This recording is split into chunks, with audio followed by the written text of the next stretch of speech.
A wonderfully successful collaboratory in all kinds of ways, and one of the most fundamental aspects of it, which I think led many of the participants to think about emotions in a very different kind of way, was the range of speakers. They really came from all kinds of disciplines, those disciplines that you might automatically assume and are part of the centre, like literature and history, but also a number of wonderful presentations about Indigenous songs. And the way in which they structure emotions and the way in which they talk about emotions, and I think that led to a very interesting discussion across disciplines. And then on top of that,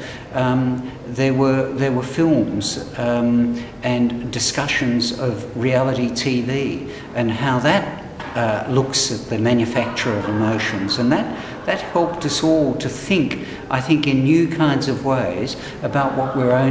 we're doing historically and what the differences are between looking at historical material and different periods, and I suppose also different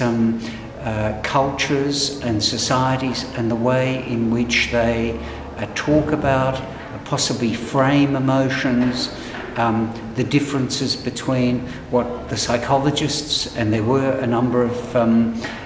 presentations by psychologists as well, the way in which psychologists talk about primary emotions and blended emotions and so on, and trying to use that material in our own specific individual research. It was really an extremely engaging 2 days in which people from quite different areas, also theatrical and performance studies, I forgot to mention, were looking at this common theme from their own disciplinary perspectives.